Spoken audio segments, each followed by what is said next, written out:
the big daddy of all, Ninja ZX. Ito na guys, may susi. Ish. Ngayon lang mag-unboxing ng ano, ng big bike. 800. Hindi okay na ano, sticker.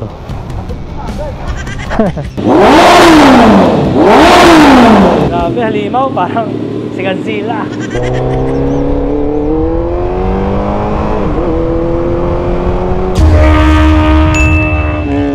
And so yun na mga katingin, excited ako ngayong araw kasi hindi dahil naka-adventure bike tayo, pero actually excited ako lagi wag naka-adventure bike kasi alam ko na hindi ako mapapagod. Alam ko na relax lang yung biyahe natin, pero ang isa pang kinaka-excite ko is mayroon tayong titingnan na motor. So dala natin ngayon 800 MT. So kaya natin ginamit to, diba? Usually pag may titingnan tayo naka 4 wheels tayo, diba? Pero ngayon naka big bike tayo. Alam niyo ba bakit? Kasi magkakaroon tayo ng swap. So isaswap natin tong 800 MT natin, 2024 acquired to, 4K Odo. Swap natin sa, alam niyo ba ano, pinakamalaking big bike ng Kawasaki. Ito yung ZX14R.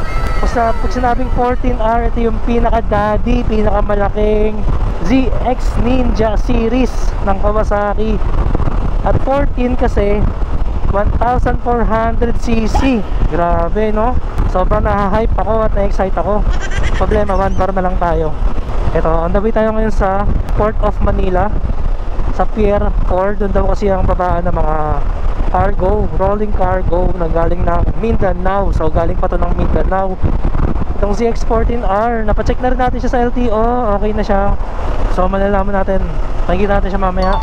Kamusta ba? Kinakabahan ako, na-excite kasi imagine, diba? From adventure bike magiging ZX14R, napaka-rare niyan.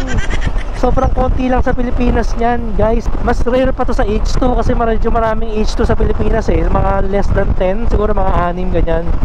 Yung H2 na 2015, pero yung H2 carbon medyo marami na rin. Mga lagpas 10 na yung H2 carbon. Kaya ito, mas rare to. Rare pa sa rare. Rare pops. So nakabahan ako. Nagkakatapos lang ng bagyo, kaya naka-jacket tayo, baka mamaya umulan eh. Nakabahan ako kasi mabigat yun eh, no? Mas mabigat yun dito eh. Tsaka mataas yata, hindi ko alam. Actually wala akong idea kung anong itsura ng gaano kahirap or gaano kabigat yung motor na yun, pero sana madrive ko. So medyo ngayon medyo nagsisink in na sa akin na magkakaroon ako ng ZX14R. And ito, medyo kinakabahan na ako. Lumalakas yung tibok ng puso ko. Medyo sumisikip ang aking paghinga. Kasi imagine, no? ZX14R yun eh.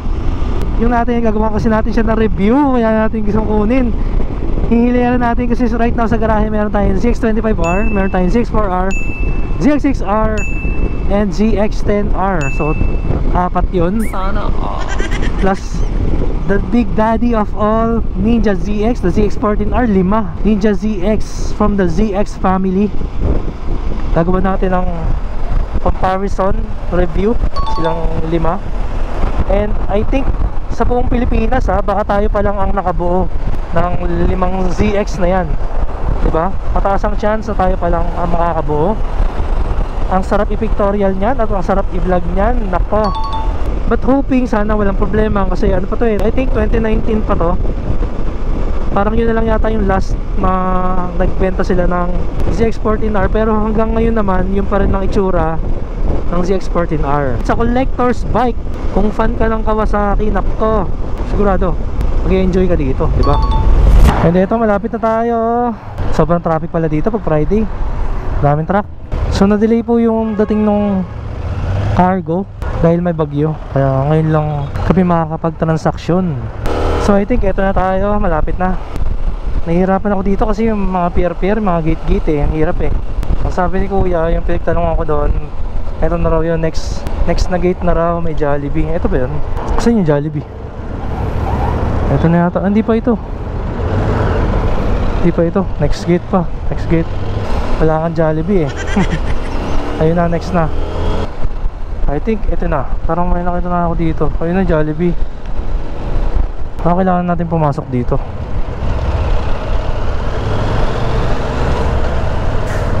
Ano kaya? Hindi pa rin. Tama kaya itong pinuntahan natin na to. Ito na nga, may Jollibee oh. O diba? Sarado na naman. Ayun. Ito na nga yan, may Jollibee. Ito na naman oh, dito rin ako dati na minto eh.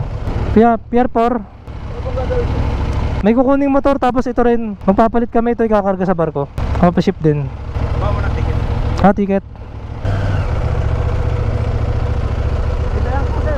Ha? Doon sa kabila. Okay. Laking kalabaw kasi na ito eh. Yan. Boss. 800. 800. Opo. Sanayan lang sir. Oo, sanayan lang. Lakasan ng loob. Tanong ni Kuya, mag-vlog daw tayo, bigyan natin sila sticker. Kuya, bigyan ako ng sticker. Kapit ko na agad. Kapit na kagad ni Kuya, saya niya eh. Thank you sir ha. Sige rin. Paano ko na rin to? Salamat Kuya, salamat. Ito na. First time ko nakarating dito, nakapasok ko. Nakaraan, hindi ako pinapasok eh. So dito rin muna tayo sa Tugo. Saan yung parking? Ang lapit na pala, dahil nilakad ko na lang pala eh. Ito na guys. Ay susi. Sheesh. Unboxing natin, balatan natin. Kinaharang ako yung ilaw. Wow. Ngayon lang mag-unboxing ng ng big bike. Cling wrap lang naman siya para makita natin in the flesh, in the metal or plastic, in the plastic. So ayan, siya smoke windscreen, aftermarket daw yan. Mamaya natin tatapon yan para natin. Siyempre kailangan nating mandatory inspection, siyempre to make sure na wala siyang any scratches or damages. Sa likod naman, ish, so far so good. Makinis, napakalaki, grabe. Ang dami natin yung plastic. Tapon tayo ng basuran. Okay guys, tapon natin ha, hindi tayo nagkakalat. Dahil puno na eh, hindi ka nalagay. Puno na yung basuran. Balik tayo dun sa motor natin. Ayan, napakalaki, parang parang kalabaw. Parang kalabaw. Okay, makinis naman siya. Makinis so far. Wala akong masabi, makinis. Yung gulong niya, ayan, medyo malapit na. Sir? Pwede. 1,400cc. Pwede. 400cc lang ang requirement dun eh. Ito nga pala yung susi. Check natin yung susi. Ang galing ha, pati yung panel niya naka-plastic. Yun parang kotse. Galing so sound check na rin siguro natin. Tahimik. Ayan ba to? Kanalitik pa. Tahimik. Parang hindi mandar eh. Wala na. Ay meron. Wala na. Wala siyang catalytic. Sadyang mabait lang makina. Yan nating rep.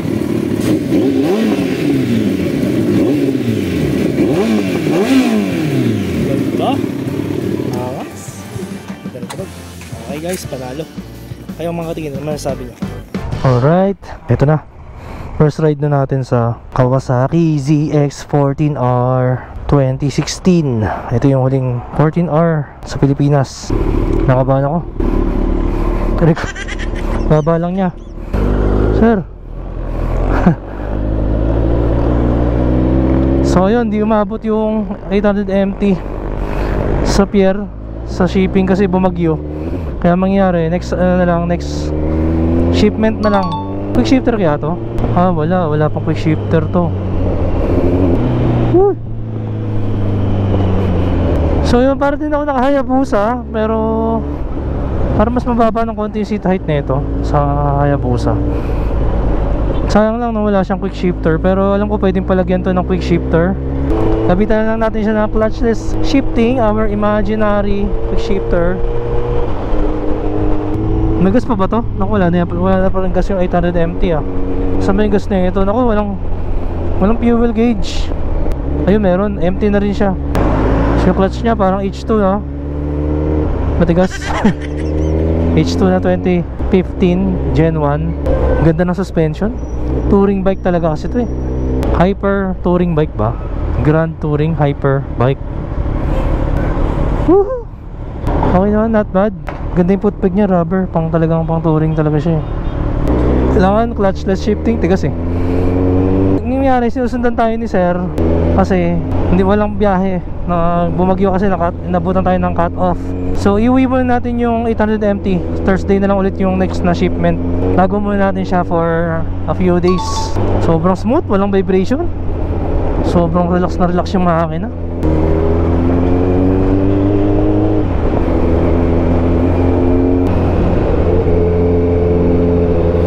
Banking, konting banking. Sarap.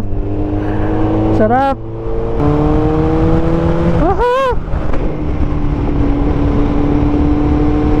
Sarap nito lalo kung may cruise control tsaka quick shifter, no? Pero what the ito yung bike na wala pang mga Euro emission restriction eh. 'Di ba? Talagang full power kung full power to. Lakas na ito. Talagang ginawa to pantapat sa legendary Busa. Isang pitik, 80 kaagad, no?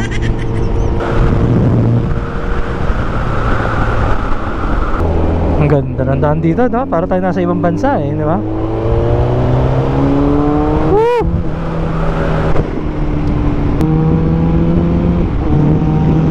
Piga ng piga, kala mo daming gas eh, no? Dati pagas muna kasi ako eh. Yung behavior ng engine niya, pares na pares ng Hayabusa. Yung smooth na walang vibration. Pero mas smooth to eh, ng konti, pero halos sobrang laki ng makina eh. Tapos parang nakakotse lang ganun nung pag nagre-rev ka sa laki ng piston, no? Imagine cruising tayo, takbo natin 90 kph, 3000 rpm lang tayo. Ganun kamamaw ang motor na to. Grabe, no? Relax na relax pa siya. Sobrang luwag ng daan. Talaga naghahamon magpa top speed ah.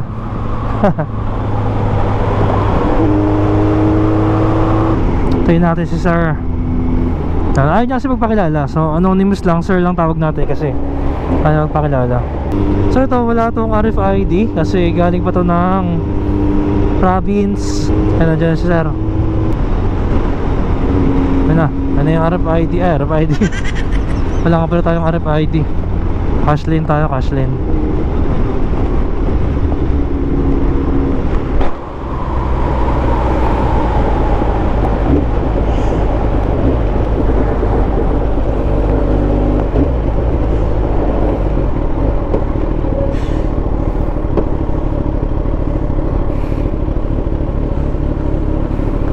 Ako dito yun eh. Stand muna, bigat eh. Nga.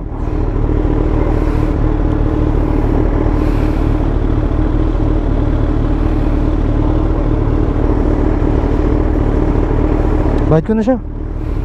Kuya, para sa ano, motor sa likod. Po madatransfer. Ah, sige, sa kanya lang yung sukli. Bigyan mo na sa kanya. Pwede niya siya maglabas ng pera. Woo! First gear!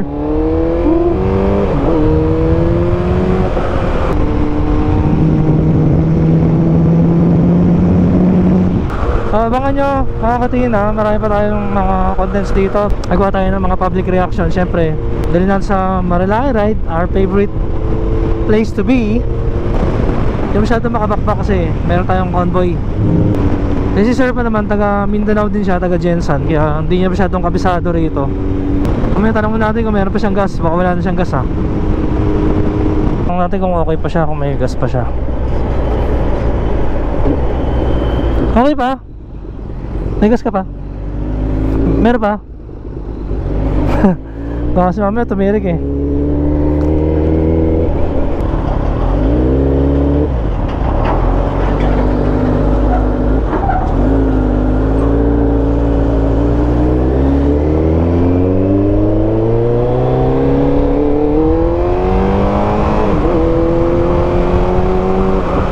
Galit na galit.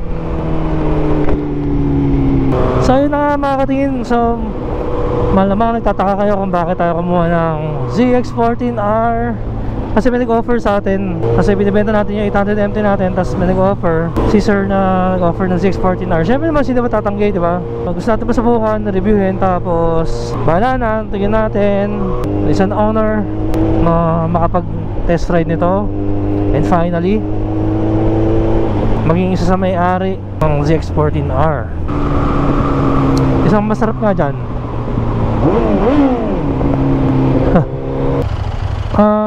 Hindi, first gear. Patay mo, sige, patay mo to sa first gear mo. Naka-first gear siya. Patay mo muna first gear mo. Yan. Tumba ko ha. Sige, sige. Hindi ka pala sanay sa ano? Sa... Masyadong, Masyadong mabigat? Sa matiya, pataas. Flat-footed ako, okay lang. Ah, sige, sige. Pag ganito kasi sobrang madisgast ako.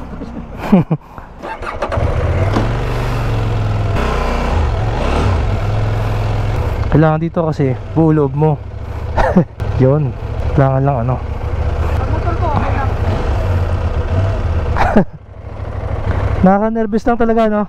Dahil na taas. Basta kailangan first gear lang, wag hinto. Pag huminto ka ng alanganin, tutumba. Mabibigatan ka sa kanya. Kinabahan ako. Hala ko, tutumba si sir eh. Kinabahan lang talaga siya. So meron siyang center stand, pero kung ako tatanggalin ko yung center stand para gumaan, kasi pampabigat yung center stand eh. Additional weight din kaya yun. So ito na guys, nauwi na natin sa garahe. Dapat tingin lang, kaya lang sumama sa garahe natin dahil curious ako sa bike na to. Parang isa to sa gusto ko masubukan dahil nga konti yan sa Pilipinas. Rare bike to. Nakita nyo naman, 2016 acquired, pero in pristine condition pa siya. Original paint and sobrang kinis pa. Ang ganda ng metallic green paint niya. Kakulay siya nung Versys 1000 SE natin dati. And ito naka-seat cowl siya, pero ito kasama to pag bumili ka daw ng ZX14R. May kasama talagang seat cowl, pero pag tinagal mo yan, one piece lang yung seat niya na mahaba. Napakita ko sa inyo yung seat height. Kung gaano tayo ka-tiptoe sa kanya. So actually, di tayo sobrang tiptoe. So parang comparing sa Hayabusa, mas mababa yung seat height nito comparing sa Hayabusa with 31.5 inch lang na halos pares ng ZX4RR. Tapos makikita natin yung clip-on, hindi siya sobrang sob-sob. Kasi isa siyang sport bike, kaya siya ZX, pero made for touring din siya. So parang all-around bike to. And kaya naman natin siya inuwi dahil yung cool factor niya, imagine, di ba? Meron kang 1,441cc at your disposal. Tapos yung upuan, grabe, parang naka T-Max yung upuan niya. Ganyan yung pakaramdam. Actually, mas malambot pa nga eh. Sa lahat ng Kawasaki, ito yung may pinaka malambot at comfortable na foam na upuan. Sobrang sarap. And, syempre, kuha natin ng isang sound check. Kasi nga, gabi na at madilim dun sa pier. Kaya dito natin siya kukuhanan para mas maganda yung lighting sa garahe natin. And, konting sound check. Right now, naka M4 exhaust siya. And may screen pa sa dulo. Kaya tahimik yung idle niya. Pero abangan nyo, papalitan natin ito ng exhaust kay Red Exhaust. Shout out. Typical inline 4 sound. 4,000 RPM. 8,000 RPM. So habang tumataas sa RPM, lumalaki na lumalaki. Red line naman natin, 11,000 RPM.